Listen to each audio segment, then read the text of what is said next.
आज तक न्यूज़ के मुअज़्ज़ज़ नाज़रीन अस्सलामु अलैकुम। मुअज़्ज़ज़ नाज़रीन ग्राम, इससे पहले आप इस कहानी की 15 एक साथ सुन चुके हैं। अब किस्त 16 मुलाहिज़ा फरमाएं। पुलिस के अमले के साथ तमाशाइयों का एक जमे गफीर मौजूद था। तारिक के मकान का फाटक खुला हुआ था और अंदर मौजूद सरकारी गाड़ियों और वर्दियों से जाहिर हो रहा था कि तारिक को पुलिस अफसरान ने फौरी तौर पर शामिल तफ्तीश कर लिया था। फायर की आवाज़ और फिर एक दिलदोज़ चीख सुनकर तारिक बेचैन हो गया था।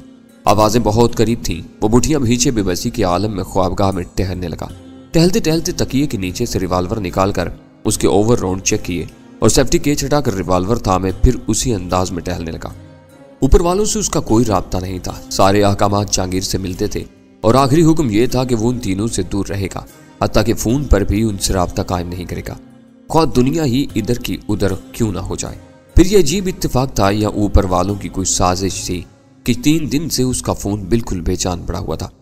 जहांगीर ने गोशा नशीने का हुक्म देते हुए उसे ये जरूर बताया था कि उसकी दिन रात हिफाजत की जाएगी, लेकिन तारिक जब भी किसी जरूरत के तहत घर से निकला, अपने गुर्बो जवार में किसी ऐसे आदमी की निशानदेही में कामयाब न हो सका जिसे अपना मुहाफिज या निगरान समझ सकता। वैसे मुकर्रब खान वाले वाक़े के बाद से वो खुद इतना शर्मसार और खौफजदा था कि कभी कभी घर की तन्हाई से भी उसे हौल आने लगते थे। वो जहांगीर से उसके हुक्म का सबब दरियाफ्त करने की जुरात न कर सका, लेकिन यह अंदाजा जरूर लगाया था कि मुकर्रब खान के बाद भी मामला साफ नहीं हुआ था और बाज़ मुकर्रब खान के हमदर्दों को उसकी ज़ात के सहारे दूसरों तक रसाई का जरा भी मौका नहीं देना चाहता था। और तारिक खुद भी नादा निस्तगी में मुखालिफिन का आलाकार नहीं बनना चाह रहा था। लेकिन वो फायर किसने किया, चीख किसकी थी? कहीं उसके नादीदा मुहाफिजों ने तो किसी दुश्मन को मौत के घाट नहीं उतार दिया था। वो सोचते सोचते मुस्तरिब होकर ख्वाबगाह से बाहर निकला और फिर ड्राइंग रूम की खिड़की का पर्दा हटाते ही उसे अपने अहाते की निचली दीवार के करीब सर नजर आए।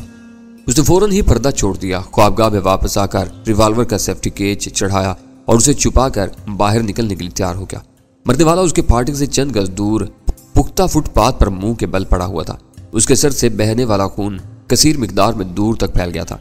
उसने गौर से मुतवफ़ी का जायजा लिया, लेकिन उसे पहचानने में कामयाब न हो सका।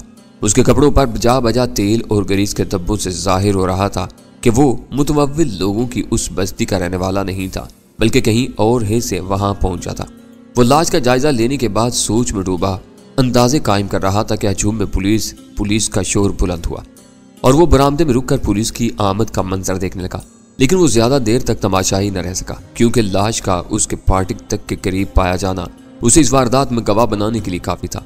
लाश उसके लिए अजनबी थी और दूसरों की तरह उसने भी कुछ नहीं देखा था, मगर फिर भी लाश उठाए जाने तक पुलिस अफसरान ने उसी के मकान में अपना आर्जी दफ्तर जमा लिया था। फिर ये सनसनीखेज खबर मिली कि मरने वाले के पास से एक भरा हुआ रिवाल्वर भी बरामद हुआ और तफ्तीशी अफसरान कुछ और उलझ गए। मरने वाला यकीनी तौर पर इस इलाके का बाशिंदा नहीं था। लिबास और मैले हाथों से जाहिर हो रहा था कि वो कहीं से काम करते करते आया था, लेकिन वो वहां किस सवारी से पहुंचा था, उसके पास भरा हुआ रिवाल्वर क्यों था, वो किसकी गोली का निशाना बना, कातिल कैसे फरार हुआ, उसने मकतूल के खात्मे के लिए उसी जगह का इंतखाब क्यों किया। ये सवालात ऐसे थे जिनके जवाबात की तलाश में पुलिस रजाकाराना पेशकदमी करने वालों से बार बार सवालात किए जा रही थी। तारिक भी उस बातपुरस की जद में आता रहा, लेकिन उस पुरअसरार वारदात के सिलसिले में किसी से कोई मदद न मिल सकी और लाश उठाए जाने तक के बाद तीसरे पहर पुलिस का अमला भी बेनीलो मराम वापस लौट गया। तारिक का इरादा वो शाम क्लब में गुजारने का था, लेकिन उस दिलेराना वारदात ने उसे अंदर से मुजमहल कर दिया था। वो सोच रहा था कि उसके सितारे ही गर्दिश में आ गए थे, जो उस पर लाशों की बरसात शुरू हो गई थी। मुकर्रब खान की लाश से पीछा छुड़ाए पूरा हफ्ता भी नहीं गुजरा था कि मुकद्दर ने दूसरी लाश चौखट पर ला डाली थी। वैसे मुतवफ़्फ़ी के पास से भरे हुए रिवाल्वर की बरामदगी की इतला मिलने के बाद उसे खासी हद तक यकीन हो चला था कि मकतूल का ताल्लुक मुखालिफिन के किसी कैंप या गिरोह से था। वो उसके मकान में घुसने की नीयत से आया था कि बास की तरफ से मामूर किए हुए किसी नादीदा मुहाफिज की गोली उसे ले डूबी। ज़हनी तौर पर वो इस कदर परागंदा था कि रात को खासी देर तक कोशिशों के बाद सोने में कामयाब हो सका, लेकिन उसे पूरी तरह सोने का मौका न मिल सका। कमरे में किसी की मौजूदगी का एहसास होते ही उसे छेड़ा गया था। ये उसे याद ना आ सका, अलबत्ता आंख खुली तो कमरे में 0 वाट के बल्ब की मध्यम सी रोशनी में एक जिस्म इंसानी उसकी मसहरी के करीब मौजूद था। अचानक तारिक के दिल की धड़कनें तेज हो गई और खौफ के बायस जिस्म के सारे मसामों से ठंडा ठंडा पसीना बह निकला। घबराओ नहीं, मैं तुम्हारा दोस्त हूँ, अजनबी ने भारी और धीमी आवाज में कहा। बिस्तर छोड़कर अपनी औसान दुरुस्त करो, तुमसे कुछ अहम गुफ्तगू करनी है। उसके लबो लहजे और तौर तरीके से गहरा इत्मीनान झलक रहा था, जैसे तारक के कमरे में घुसने से उसने पूरी इमारत का जायजा लेकर उसकी तन्हाई का अंदाजा लगा लिया हो और अब किसी की जानिब से दखल अंदाजी का कोई खौफ न हो। तारक ने बिस्तर से उठते हुए मुतजस्सिस निगाहों से उसका जायजा लिया तो ये देखकर उसे खासा सुकून हासिल हुआ कि अजनबी के दोनों हाथ उसके पहलुओं में झूल रहे थे। अगर वो किसी बुरी नीयत से उसकी ख्वाबगाह में दाखिल हुआ होता तो उसके किसी इस्तरारी अमल से अपने बचाव के लिए कोई हथियार जरूर संभाले होता। उसने मसहरी के सराहने झूलता हुआ सुई तबाह कर ख्वाबगाह रोशन कर दी। वो दराज कामत और सेहतमंद आदमी था जिसकी आंखों में उस वक्त ख्वाबनाक उदासी ने टेरे डाले हुए थे। उसका चेहरा हद दर्जा खौफनाक और कई जगह से कटा पटा हुआ था। बदन पर खाकी पतलून और उसी रंग की सस्ती सी जैकेट चढ़ी हुई थी। मजमूई तौर पर वो तारक को कोई अच्छा आदमी नहीं नजर आया। उसका ज़हन फौरी तौर पर अपने फाटक से बाहर पेश आने वाले कत्ल की दिलेराना वारदात की तरफ भटक गया। उसे सोचा कि अगर उसकी हिफाजत के लिए किसी एक आदमी को मामूर किया गया होता तो शायद वो इतनी बेखौफी से मुश्तबा आदमी को गोली का निशाना न बना पाता और वो फुटपाथ पर दम तोड़ने के बजाय रिवाल्वर बदस्त तारक तक पहुंच गया होता। उसे बेइख्तियार उस बदमाश नुमा आदमी की जात में अपनायत से महसूस होने लगी। तो बैठो, मैं जरा मुंह पर पानी के 2 छींटे मार कर आता हूँ, तारक ने बिस्तर से उतरते हुए कहा और खुद मुलहका बाथरूम में घुस गया। चंद सानियों बाद वो तौलिए से मुंह पूछता हुआ बाथरूम से बाहर निकला तो ये देखते ही ठिठक कर रह गया कि अजनबी आराम से एक कुर्सी पर बैठा उसका पिस्तौल अपने हाथों में नचा रहा था। तारक को अपनी हमाकत पर अफसोस होने लगा कि वो तकिए के नीचे से पिस्तौल निकाले बगैर क्यों वहां से चला गया था। लेकिन अगले इलमे अजनबी ने उसके जहन से तफक्कुरात साफ कर दिए। ये बुरी बात है कि तुमने मेरी बात पर आंखें बंद करके एतमाद कर लिया। मेरी जगह कोई दुश्मन होता तो इस वक्त आसानी के साथ तुम्हें तुम्हारे ही पिस्तौल का निशाना बना सकता था। ये कहते हुए उसने बैठे बैठे पिस्तौल तारक की तरफ बढ़ा दिया। तारक ने दिल ही दिल में खुदा का शुक्र अदा करते हुए पिस्तौल उससे ले लिया और मुस्कुराने की कोशिश करते हुए बोला, दोस्ती और दुश्मनी चेहरे पर नजर आ जाती है, लेकिन मैं ये नहीं समझ सका कि तुम किस हवाले से मेरे दोस्त कहे जा सकते हो जिसे तुम जवाबदेह हो। वही मेरा भी बॉस है। खतरनाक सूरत वाले के कदुकाल में गंभीर सी संजीदगी रची हुई थी, जैसे वो बरसों से हंसने की सलाहियत से महरूम हो। जहांगीर ने भेजा है तुम्हें? तारक ने मुतजस्सिस लहजे में सवाल किया। तुम उसे किसी नाम से भी पुकारो, बास सिर्फ बास होता है, खतरनाक सूरत वाले ने सपाट लहजे में और मुबहम सा जवाब दिया। फिलहाल एतमाद की फिजा कायम करने के लिए यही काफी है कि मैंने तुम्हारी गफलत के नतीजे में हाथ आया हुआ भरा हुआ पिस्तौल तुम्हें लौटा दिया है। बैठ जाओ और सोचकर मेरे सवालात के जवाब दो। तारक कुर्सी खींचकर उसके मुकाबले बैठ गया तो उसने काम की बात छेड़ दी। कत्ल की वारदात के बारे में तुम्हारे साथ पुलिस का रवैया कैसा था? सरसरी अंदाज में पूछताछ की गई थी। बस एक सवाल जरा टेढ़ा था कि कातिल ने मकतूल को मारने के लिए इसी जगह का इंतखाब क्यों किया, लेकिन किसी के पास भी इस सवाल का जवाब नहीं था। वो कहीं भी मारा जाता ये सवाल जरूर पैदा होता, इसीलिए मैंने उसे कोई अहमियत नहीं दी। लाश तो देखी होगी तुमने, मरने वाला कौन था? अजनबी की सर्द और उदास आंखें मुसलसल तारक के चेहरे पर मरकूज थी। मेरे लिए अजनबी था, तारक ने अपनी कुर्सी में पहलू बदलते हुए जवाब दिया, लेकिन तुम्हारी निगाहों की दाद न देना ज्यादती होगी कि तुमने उसके अंदर दाखिल होने से पहले ही उसके अज़ाइम भांप कर उसका पत्ता साफ कर दिया। उसके पास से भरा हुआ रिवाल्वर बरामद हुआ था। ईसा खान के आदमी तुम्हारे पीछे क्यों लगे थे? वो किसी सांप की तरह पलके झपकाए बगैर उसे देखे जा रहा था। शायद गुलाम कादर पर हाथ डालने के चक्कर में मेरी तरफ मुतवज्जा हुए हों। थोड़े से तजब्जुब के बाद तारक ने जवाब दिया, मैं बाजार से मिलने वाली खबरों पर गौर करने के बाद इस नतीजे पर पहुंचा हूँ। सुना है कि गुलाम कादर से ईसा खान की कुछ ठन गई है। गुलाम कादर से तुम्हारा क्या ताल्लुक है? अजनबी ने सवाल किया। वो मेरा पुराना दोस्त है, तारिक ने कहा। कभी कभार हम कार्ड खेलने के लिए जमा होते रहते थे। गुलाम कादर आजकल क्या कर रहा है? अजनबी ने एक गहरा सांस लेकर सवाल किया। ये नहीं मालूम, तारिक ने साफ दिली से एतराफ कर लिया। एक दूसरे के काम काज के बारे में हम ज्यादा बात नहीं करते। वैसे इन दिनों वो खासा खुशहाल नजर आता है। तुम जो कुछ कर रहे हो उसके पेश नजर या इल्मी अजीब सी मालूम होती है। अजनबी कुर्सी से उठ गया। गुलाम कादर आजकल हेरोइन बेच रहा है? नहीं। तहय्युर और बेयकीनी के आलम में तारिक उछल पड़ा। कौन सा इलाका था उसके पास? जरूरी नहीं कि शहर का हर शख्स किसी न किसी इलाके में महदूद हो। अजनबी ने टहलते हुए कहा, मैं बस इतना जानता हूँ कि वो हमारी सेल्स फोर्स का आदमी है। तुमसे ना सही किसी और बड़े से उसका राब्ता होगा।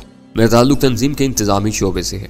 हम सेल्स फोर्स को पस पर्दा तहफ़्फ़ुज़ फराहम करने के जिम्मेदार हैं। मुख्तलिफ मौके पर बारहा तुम्हारी निगरानी की गई, महज ये देखने के लिए कि कोई तुम्हारी राह पर न लगा हुआ हो।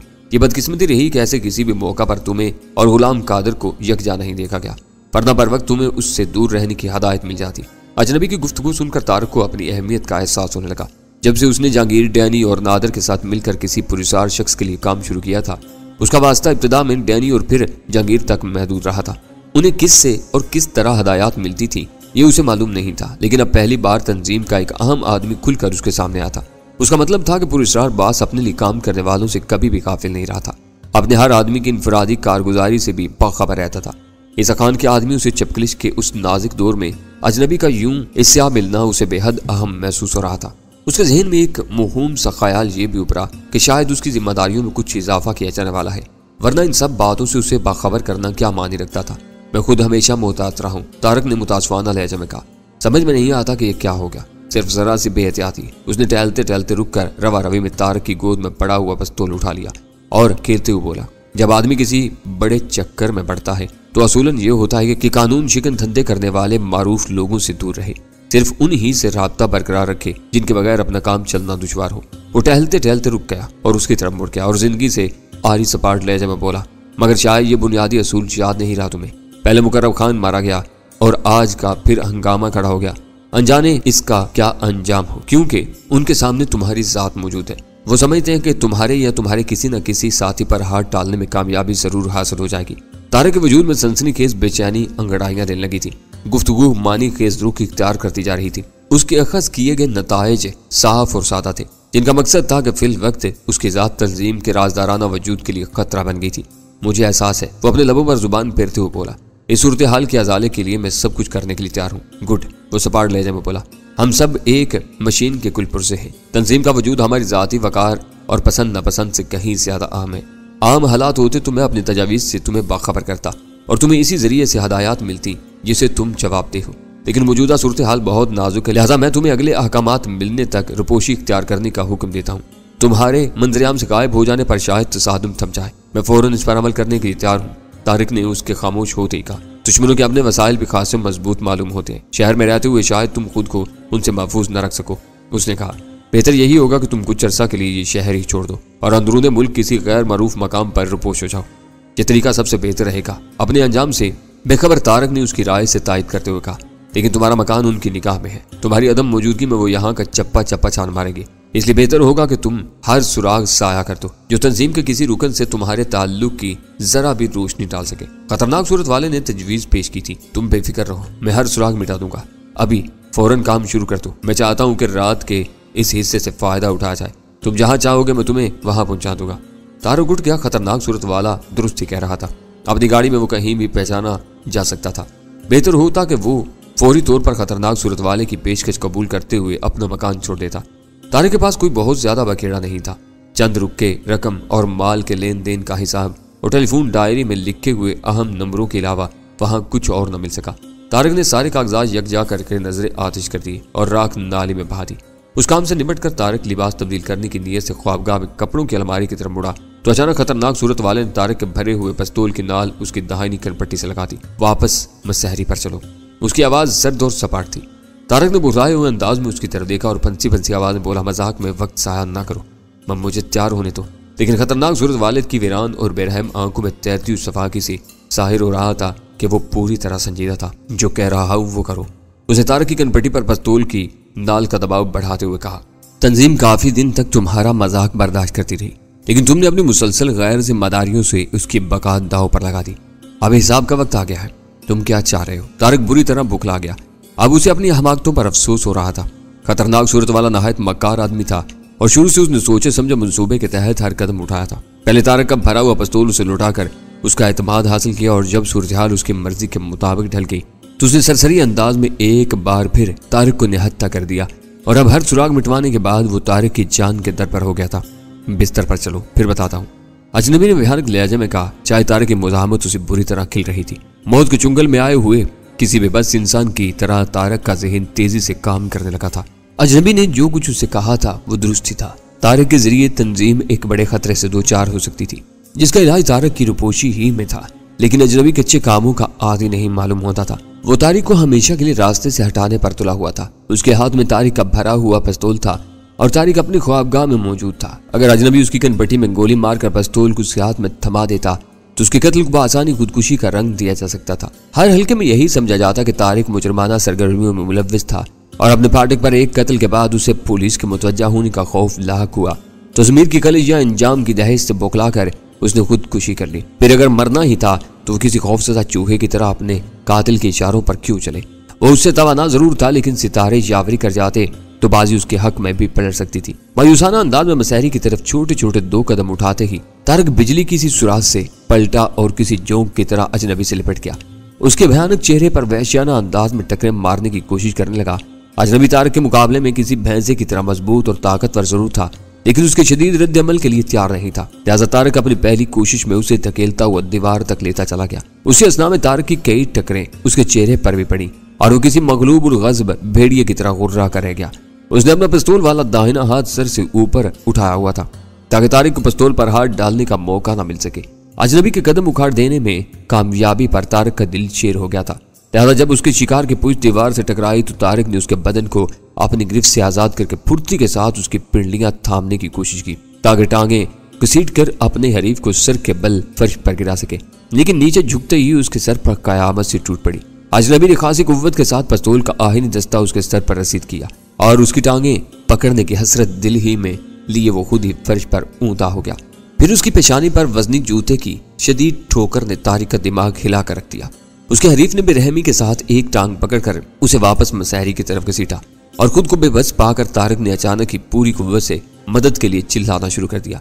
वो समझ चुका था कि अब बैरूनी मुदाखलत के बगैर वो अजनबी दुश्मन के चुंगल से आसाद न हो सकेगा। तारिक की चीखों का खतरनाक सूरत वाले पर फौरी तौर पर रद्द अमल हुआ और तारिक की तीसरी चीख बुलंद होने से पहले उसने तारिक की दाहिनी कनपट्टी में उसके पिस्तौल से पिघला हुआ शीशा उतार दिया और फिर पिस्तौल वहीं लाश के करीब फेंक कर तेजी से नकासी के रास्ते की तरफ हो लिया।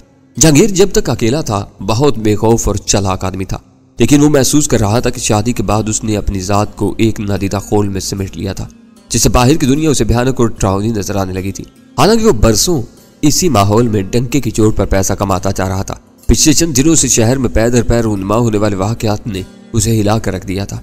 ऐसा मालूम हो रहा था जैसे नादानिस्ती में वो ऐसी आग लगा बैठा हो जिसके शोलों से अपना दामन बचाना भी मुश्किल होता नजर आ रहा था। मुखबरी पर इनामात की स्कीम तवक्के से बढ़कर कामयाब रही थी। शहर में एक हफ्ते के दौरान इतने बड़े पैमाने पर मंशियात पकड़ी गई थी कि पिछली तारीख में उसकी नजीर नहीं मिलती थी। शहर के बदनाम हलकों में हर तरफ सफेद मातम बिछी हुई थी। फिर जब उसे मंशियात फरोशों को इज्तिमा की खबर मिली तो वो फिक्रमंद हो गया।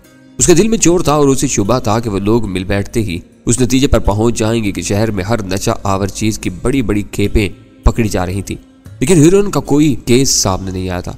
उनमें एक से एक बदनाम मुजरिम शामिल था। मक्खन खान से अब्दुल्ला तक कई ऐसे बड़े मंशियात फरोश थे जिनके हाथ कई के इंसानों के खून से आलूदा थे, लेकिन किसी न किसी वजह से वो आज़ादी से दनाते फिर रहे थे। अगर उनको शुबा हो जाता कि जराइम की दुनिया में रायद अखलाकियात से इंहिराफ करते हुए हीरोइन फरोश अपने माल की मार्केट बढ़ाने के लिए दूसरों के खिलाफ मुखबरी जैसा ओछा और घटिया हथियार इस्तेमाल कर रहे हैं तो उसके खून के प्यासे हो जाते। उन वसवसों का तोड़ करने के लिए पहले जहांगीर ने 2 मुसल्लह पहरेदारों का इजाफा किया जो सिर्फ रात में पहरा देते थे। फिर उनकी सहूलियात के लिए अहाते की दीवारों पर नाकारा रोशनी को बसीदा तार बदलवाए गए और अमलन चारों तरफ रात भर रोशनियां जगमगाने लगी। जब तक मामला मुसल्लह पहरेदारों पर और अहाते की हद तक महदूद रहा, उसकी बीवी अपने शौहर की हरकत को नोट करती रही, मगर उसने ये महसूस कर लिया था कि जहांगीर खासा फिक्रमंद है। फिर जब घर में खौफनाक जर्मन शेफर्ड कुत्ते लाए गए तो सर शाम लान पर उनका राज हो गया तो वो खामोश न रह सकी। ये क्या हो रहा है? किससे खतरा है तुम्हें जो आप ये कुत्ते भी ले आए हो? उसने चिड़चिड़े लहजे में पूछा था। कुछ लोग मेरे दुश्मन हो गए। जहांगीर ने गिलास से शराब का एक लंबा घूंट लेते हुए फिक्रमंदाना लहजे में कहा। मैं उन पर वाजे करना चाहता हूँ कि मैं भी चुकन्ना हूँ। तुम पुलिस से मदद क्यों नहीं लेते? घर को तमाशा बनाने की क्या जरूरत है? आधे में रात भर चरागा देखकर पास के लोग क्या सोचते होंगे? सलमा की बात माकूल थी। उसे फौरन कोई जवाब न बन पड़ा, मगर वो खामोश रहकर सलमा की हौसला अफजाई नहीं करना चाहता था। फिर गिलास मुंह से लगा लिया। आतिशगीर मादे ने मैदे में पहुंचती उसका दिमाग मुनव्वर कर दिया और उसे एक माकूल जवाब सूझ गया। यह मैं भी जानता हूँ डार्लिंग, लेकिन पुलिस बेनाम लोगों का पीछा नहीं करती। उन्हें मैं किसका नाम दूंगा जबकि मैं खुद अपने दुश्मनों से लाइल्म हूँ? तो तुम्हें उनके वजूद का इल्म कैसे हुआ? सलमा की बाज पुरुष ने मुंतकी रुख इख्तियार कर लिया था। गुमनाम फोन कॉल पर गालियां और कत्ल की धमकियां दी जाती हैं। वो शराब के सहारे हमेशा बहुत खूबसूरत झूठ बोल लेता था। यहाँ तक कहा गया है कि मैंने पुलिस से मदद लेने की कोशिश की तो मेरी जिंदगी का आखिरी दिन साबित होगा। इन धमकियों की बुनियाद पर पुलिस कार्रवाई कर सकती है, सलमा ने इसरार किया। जहांगीर यूं हंस दिया जैसे सलमा ने कोई अहमकाना बात कह दी हो। तुम अपने नन्हे से जहन को हल्कान न करो, अपने मामलात में खुद सुलझा लूंगा। पुलिस ज्यादा से ज्यादा एक आध संतरी लगा देगी जो रात भर गेट पर बैठा और ऊँगता रहेगा और आने वाला कोई भी दीवार फांद कर अंदर घुस आएगा। मैंने इश्तियाल दिलाने के लिए सिर्फ ये एहसास दिलाना चाहता हूँ कि मैं अपने तौर पर भी उनके मुकाबले का अहल हूँ। यह खौफ ही उन्हें मुझसे दूर रख सकता है। जहांगीर की खींची हुई तस्वीर इतनी खौफ आवर थी कि सलमा ने उससे बहस तर्क कर दी। बीवी की तरफ से उसे ज्यादा उलझन नहीं थी। परेशानी की बात यह थी कि उन गंभीर हालात में वो बिल्कुल तन्हा रह गया था। B4 या D1 पर अपने खदशात जाहिर करके बुज़दिली का खिताब नहीं लेना चाहता था। तारिक पहले ही कुछ लोगों की निगाहों में आया हुआ था। उससे मेल जोल में उस कदर एहतियात बरती जा रही थी कि खंबे से उसके घर जाने वाले टेलीफोन्स के तार कटवा दिए गए थे ताकि इस तरह के आलम में कहीं वो उसे फोन ही न कर बैठे। डैनी ऐसे मौका पर अपनी सदाबहार खोपड़ी से कई अच्छी तजावीज़ बरामद कर सकता था, लेकिन उसे राब्ते की भी ममानत थी। ले दे के बस नादर खान रह गया था जो बाल ठिकाने लगाने में माहिर था, लेकिन ज़हनी मुशक्कत से जी चुराता था। फिर जब जहांगीर को मंशियात फरोशों के इज्तिमा की नाकामी की खबर मिली तो जरा उसकी जान में जान आई। उसी दौरान नादर खान से ये शिकायत भी मौसूल हुई कि तारिक रोड पर उसके आदमियों ने इलाके में एक बड़ा पढ़ा लिखा लड़का हेरोइन बेचने लगा दिया था, जिसे मारपीट कर वहां से भगा दिया गया था। उसका जहन फौरी तौर पर तारिक की तरफ मबजूल हुआ, जिसने यूनिवर्सिटी में कोई शिकार फांसा था, लेकिन उसे राब्ते की पाबंदी की वजह से बाज़पुरस नामुमकिन होकर रह गई थी। वाक़यात का तसलसल दिन ब दिन बदतरीन रुख इख्तियार करता जा रहा था। पिछले दिन अखबारात में अकरब खान की मौत की खबर आई। उसे तारिक के घर के एन सामने फुटपाथ पर गोली मार दी गई थी। वो ईसा खान के यहाँ क्लीनर के तौर पर मुलाजिम था और अखबारात के मुताबिक उसके बड़े भाई मुकर्रम खान की लाश चंद रोज कबल गुलबाई के इलाके में उसकी अपनी कार के अकबी पायदान से मिली थी। मगर जहांगीर अच्छी तरह वाकिफ था कि अकरब खान अगर तारिक के घर से बाहर मारा गया था तो मुकर्रम खान को तारिक के घर के अहाते में हलाक किया गया था। वो कोई फैसला न कर सका कि अकरब खान अपने भाई का इंतकाम लेने के लिए भरे हुए रिवाल्वर समेत वहां पहुंचा था या ईसा खान अपने खास आदमी के कत्ल के इंतकाम पर तुला हुआ था। सूरत हाल जो भी रही हो, उसके नतीजे में बाज की हदायत का जवाब खासा मजबूत नजर आता था कि तारिक की जात उन दिनों मखदूश हो गई थी और उसे राब्ता रखने की सूरत में बकिया लोगों की भी गर्दन फंसने की खासी कवी इम्कानात मौजूद थे। अखबार के आखिरी सफे पर 3 कालमी सुर्खी में मंशियात की दुनिया के बेताज बादशाह मकर खान की मौत की सनसनीखेज खबर छपी थी। उसकी मौत सर में पवस्त होने वाली बड़े बोर की पिस्तौल की गोली से वाक़ई हुई थी, लेकिन नामालूम कातिल या कातलों ने उसी पर इक्तिफा नहीं किया था, बल्कि मक्खन खान की कार पर ताकतवर आतिशगीर बम मारकर उसे लाश समेत नजर आतिश कर दिया गया था। अखबारी के असात में मक्खन खान के कत्ल की वारदात को मंशियात के नाजायज कारोबार में जन्म लेने वाली रकाबतों का शाखसाना करार दिया गया था। एक राय यह भी थी कि मंशियात के खिलाफ आबकारी और पुलिस के महकमों की मुहिम के नतीजे में मंशियात फरोशों में बाहिमी तसादुम का आगाज हो गया था। मंशियात के खिलाफ जहांगीर के आदमियों की पै दर पै मुखबरी ने हुकाम को अपने ताज़ा छापों को मुहिम का रूप देने पर मजबूर कर दिया था। उनसराय ने मुहिम के हवाले से जराइम पेश अफराद में मुस्तकबिल में मजीद खुनरेजियों की भी निशानदेही की थी। उस पस मंजर में जब जहांगीर ने ताज़ा अखबार के पहले सफ़े पर तारिक के सफाखाना कत्ल की खबर देखी तो लरज कर रह गया। पिछली 3 वारदातों की तरह उस बार भी कातिल लापता था। रात गए उस इलाके के बाज रहने वालों ने किसी को 2 मरतबा कर्मनाक आवाज में मदद के लिए चिल्लाते सुना था, लेकिन फिर वो आवाजें मादूम हो गई थी। चौकीदारों की मदद से तारिक के मकान का तयन करके पुलिस को इतला दी गई तो अंदर ख्वाबगाह में तारिक की खून आलूद लाश दरियाफ्त हुई। आला कत्ल लाश के करीब ही पड़ा हुआ था, जिस पर मकतूल की उंगलियों के निशानात थे। कनपट्टी के जख्म के गिर्द जमे हुए बारूद के जरात बहुत करीब से फाय की कहानी सुना रहे थे।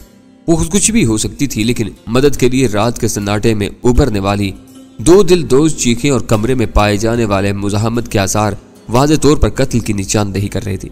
जहांगीर सख्ते के आलम में कई मिनट तक खाली खाली नजरों से तारिक की लाश की तस्वीर देखता रहा। फिर आहिस्ता आहिस्ता उसे अपने असाब में ईंधन सी महसूस होने लगी। मक्खन खान के कत्ल के बारे में वो ज्यादा पुरयकीन नहीं था, लेकिन जरूर जानता था कि मुकर्रम खान और अकरब खान के बाद उसका पुराना दोस्त और रफीक कार तारिक भी आखिरकार हेरोइन की भीड़ चढ़ गया था। उसने दिल गिरफ्तार अंदाज में लिबास तब्दील किया और कार में तेज रफ्तारी के साथ जीवा हाउस की तरफ रवाना हो गया। उस वक्त उसके जहन में आंधियां सी चल रही थी और तारिक के कत्ल के हवाले से नहायत जज्बाती अंदाज में अपने मुस्तकबिल के बारे में सोच रहा था। बात से तय हो चुका था कि उसे कोई पैगाम देना होगा तो वो रात के 8 और 8:15 बजे के दरमियान उससे ट्रांसमीटर पर राब्ता कायम किया करेगा। लेकिन जहांगीर को हस्बे जरूरत किसी भी वक्त राब्ता कायम करने की खुली छूट थी और वो फौरी तौर पर बात से कुछ बेलाग बातें करना चाहता था। B4 न मिलता तो उसने D1 ही से भिड़ जाने का फैसला कर लिया था। जीवा हाउस के मुस्तकिल मकीनों के लिए जहांगीर की यूं आमद ताज्जुब खेज थी, लेकिन उनमें किसी ने उसका इजहार नहीं किया और वो उन मशीनी इंसानों की रस्मी ताजीम कबूल करता हुआ सीधा अंदर चला गया।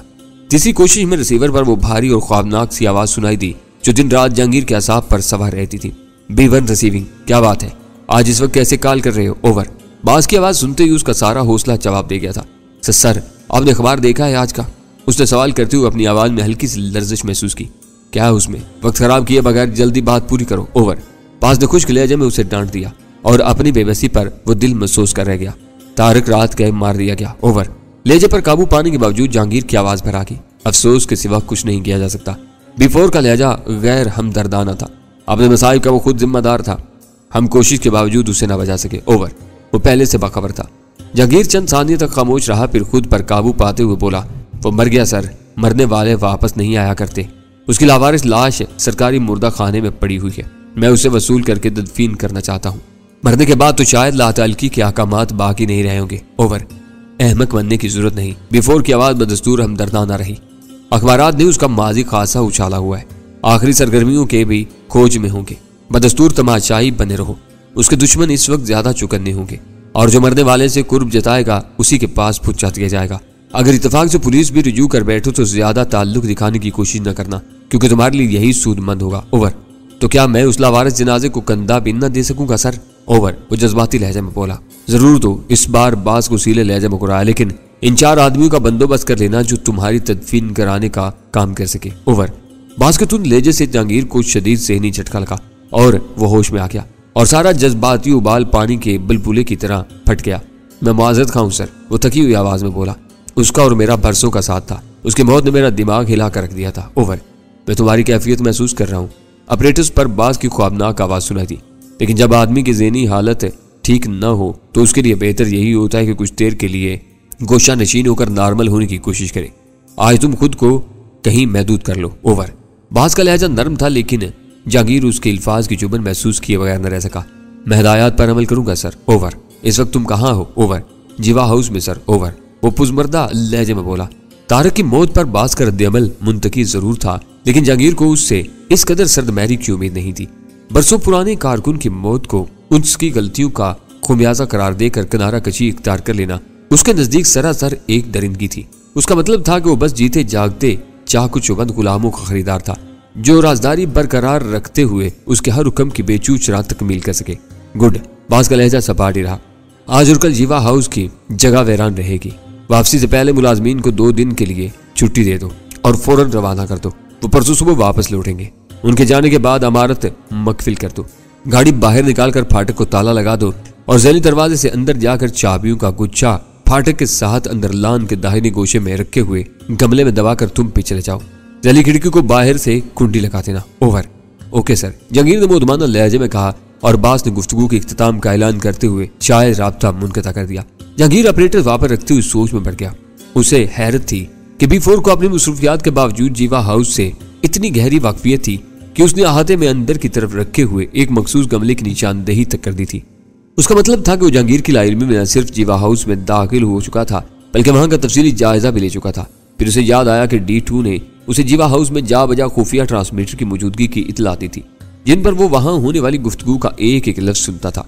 कई मौका पर उसने उनकी मीटिंग्स में कही गई बातें लफ्ज ब लफ्ज दोहराई थी, जबकि जीवा हाउस हासिल करने के बाद जहांगीर की दानिश में वहां कोई काम नहीं हुआ था। जो लोग इस इमारत के चप्पे चप्पे को बिग कर सकते थे, उनके लिए किसी गमले की सही पोजीशन से वाकिफ होना ऐसा दुश्वार नहीं था, लेकिन वो हुक्म जहांगीर के लिए परेशान कुन था। उसका कयास था कि 2 दिन के लिए इमारत खाली करवाने के बाद B4 शायद वहां मुखबरी के कुछ और आलात नस्ब करवाना चाहता था। जहांगीर की दानिश में जीवा हाउस में की जाने वाली कोई भी गुफ्तगू ऊपर वालों से महफूज नहीं थी। ले दे के उस बंदोबस्त में एक ही इजाफा किया जा सकता था कि मखसूस मकामात पर मुतहर्रिक फिल्में बनाने वाले खुदकार कैमरे नस्ब किए जाएं, जो हर नकलो हरकत को सेलुलाइड के फीते या वीडियो टेप पर महफूज कर लें। आखिर उसे झटकर बाहर बरामदे में आ गया। वो पूरी तरह तंजीम और अपने बड़ों का वफादार था, लिहाजा उसे किसी भी किस्म की निगरानी से खाइफ होने की जरूरत नहीं थी। उसने जीवा हाउस के तीनों मुलाजमीन को वहीं तलब किया और उन्हें पूरे 2 दिन की मुकम्मल छुट्टी की खुशखबरी सुनाने लगा। ट्रांसमीटर पर कॉल का इशारा मौसूल होते ही डैनी ने अपने मेज के निचले हिस्से में लगा हुआ स्विच दबाकर दरवाजे के बाहर लगा हुआ सुर्ख बल्ब रोशन कर दिया, जिसका मतलब था कि वो उस वक्त खलिये में था और उसका कोई मातहत या मुलाकाती इंटरकॉम पर सेक्रेटरी की मार्फत इजाजत लिए बगैर अंदर नहीं आ सकता था। उस एहतियाती तदाबीर के बाद डैनी ने ऑपरेटर्स ऑन करके वॉल्यूम उस हद तक बढ़ा दिया कि उसे आवाज सुनने में कोई दुश्वारी ना हो। रेडियाई लहरों के मुख्तसर से शोर के बाद रिसीवर पर एक आवाज उभरी और वो चौंक पड़ा। D2 को न जाने इतनी सुबह B4 से क्या काम पेशा गया था। वो सिगरेट सुलगाकर अपनी आरामदेह कुर्सी के पुष्टकार से टिक गया। ऑपरेटर्स बदस्तूर ऑन था और डैनी स्कंदरली की आवाज का मुंतजिर था। गार्डन ईस्ट के जर्द 2 मंजिला मकान में अपना वक्त गुजारे उसे 2 दिन हो चुके थे। उस दौरान में उसने स्कंदरली के मकान से उठाई हुई कीमती अशिया एक नाले में फेंक दी थी। फिर वो अखबारात में एक मुमताज सामाजिक कारकुन और मुखय्यर इंसान के घर में एक नकाब पोश की डकैती की खबरों का मुंतजिर रहा, लेकिन उस वारदात का कहीं भी जिक्र न आया। तो उसने B4 से राब्ते की कोशिश की तो दूसरी तरफ से कोई जवाब नहीं मिला। दूसरी फ्रीक्वेंसी पर भी उसे नाकामी का मुंह देखना पड़ा। ऐसा मालूम हो रहा था जैसे B4 के साथ उसकी सेक्रेटरी भी शहर छोड़ गई हो। शहर में अकरम खान और मक्खन खान के बेहमाना कत्ल का ओदम हुआ तो उसने एक बार फिर बाज से राब्ता कायम करना चाहा, लेकिन दूसरी तरफ बदस्तूर सकूत छाया रहा और डैनी की यह आरजू दिल ही दिल में रह गई कि वो बाज के मस्कन पर अपने छापे के बाद बाज की आवाज में रुनमा होने वाली तब्दीलियां खुद सुन सके। डैनी के लिए सिकंदर अली के मकान में गुजारे हुए चंद घंटे उसकी जिंदगी के अहम तरीन लम्हात में से थे। बाज अहम राज मालूम करने के साथ उसने जिस बेफिक्री और बालादस्ती के साथ सिकंदर अली की तजलील की थी वो उसके लिए यादगार थी। वो बारहा महज ये सोच सोच कर लज्जत अंदोज होता रहा कि जब बाज की खूबरूज सेक्रेटरी ने स्याहपोश लुटेरे के हाथों कीमती अशिया से महरूमी के साथ अपने दुर्गत बनने का हाल सुनाया होगा तो सिकंदर अली ने खुद को अपनी बोटियां नोचने पर मजबूर पाया होगा। वो अच्छी तरह जानता था कि बड़े बड़े मुजरिम अमूमन अना के पुजारी होते हैं, तन्हाई में सर अंजाम दिए हुए कारनामों पर अंदर ही अंदर फूलते रहते हैं, और उसी तरह जब उनकी अना पर कोई कारिज ज़र्ब लग जाए तो उसका कोई गवाह मौजूद हो या ना हो वो फन कुचले हुए किसी सांप की तरह तिल मिला जाते हैं और उस वक्त तक चैन से नहीं बैठते जब तक अपना इंतकाम न ले लें या फिर हरीफ के मुकाबले में खुद को किसी केचुए की तरह हकीर पाकर सब्र करने पर मजबूर न हो जाए। सिकंदर अली बज़ाहिर मुआशरे का एक मुअज़्ज़ज़ और मुखय्यर रुकन सही, लेकिन वो बुनियादी तौर पर एक गिरोह बंद था और उसकी सुबकी के 2 गवाह भी मौजूद थे, लेकिन फिर भी वो खामोश था। यह बात डैनी को कुछ अजीब सी महसूस हो रही थी। ट्रांसमीटर पर वक्फे वक्फे से जहांगीर की आवाज उभर रही थी। फिर तीसरी कोशिश में दूसरी तरफ से बाज की आवाज उभरी और डैनी बेख्तियार मेज की तरफ झुकाया। बाज की आवाज में वही पहले जैसा दमखम था, लहजे में ना झुंझलाहट और ना ही कोई दुख ऐसा मालूम हो रहा था जैसे उसके साथ कोई भी गैर मामूली वाकया पेश न आया हो। जहांगीर ने तारिक के कत्ल की खबर दी तो डैनी यूं उछला जैसे उस पर अचानक बिजली का नंगा तार फेंक दिया गया हो। तारिक से उसकी दोस्ती बहुत पुरानी हो चली थी। सबसे बड़ी बात यह थी कि वो चारों बुरे से बुरे दिनों के साथ और तंगदस्ती के हालात में भी परवान चढ़े थे। ये खबर सुनते ही डैनी को यूं महसूस हुआ जैसे किसी ने उसके दिल पर पूरी कुव्वत से खोंसा रसीद कर दिया हो। वो घर से निकला तो नाश्ते की मेज पर ताज़ा अखबारात पड़े थे, लेकिन नाश्ते के दौरान वो मुसलसल मुकर्रम खान, अकरम खान और ईसा खान की मुसल्लस में उलझा रहा। वो सोच रहा था कि ये सारे मामलात इस तरह कैसे रूनमा हो गए हैं। उन दोनों की गुफ्तगू खत्म हो जाने के बाद भी वो कोहनियां टिकाए दोनों हाथों में अपना सर थामे बेहिस्स हरकत बैठा रहा। फिर इंटरकॉम की घंटी ने उसे चौंका दिया। उसकी सेक्रेटरी लेबर इंस्पेक्टर की आमद की इत्तला दे रही थी। उसे जफर से मिलवा दो, डैनी ने खुश्क लहजे में कहा और रिसीवर रख दिया। फिर उसे खुली हुई ऊपरी दराज में रखा हुआ अपरेटस नजर आया और उसने उसे ऑफ करके एरियल अंदर दबाकर दराज बंद कर दी। तारिक कत्ल कर दिया गया, उसे किसी ने मार दिया। उसके जहन में बस मुसलसल यही एक खबर नए नए इल्फाज की तरह गूंज रही थी और उसकी आंखों की गोशों में गमनाक नमी तैरने लगी थी। बसारत धुंधलाने लगी तो डैनी ने जेब से रुमाल निकालकर आंखें साफ की और दिलशिकस्ता अंदाज में अपनी कुर्सी में धनस गया। जिंदगी तो यूं भी बेसबात और गैर यकीनी थी, लेकिन अपनी सरगर्मियों के बायस उसे और भी मुश्किल इन्होंने बना दिया था। तारिक मारा गया था, कल उनमें से किसी की भी बारी आ सकती थी। फिर वह चौंक पड़ा। उसे सिकंदर अली के कहे हुए अल्फाज याद आने लगे थे। उसकी गुफ्तगू से जाहिर था कि वो तारिक के कत्ल से बाखबर था, लेकिन जहांगीर ने जज्बाती सदमे के जरिए असर उससे रात के मुतालबे के बारे में सवाल किया तो उसने अपनी रवायती सर्दमहरी का मुजाहरा किया था, जैसे तारिक का मार दिया जाना उसके नजदीक कोई बड़ी खबर न रही हो। और फिर इजहार अफसोस भी शर्मनाक हद तक खुद गर्जाना था। हो सकता है तारिक अपनी ही किसी गलती के सबब उस अफसोसनाक अंजाम से दो चार हुआ हो।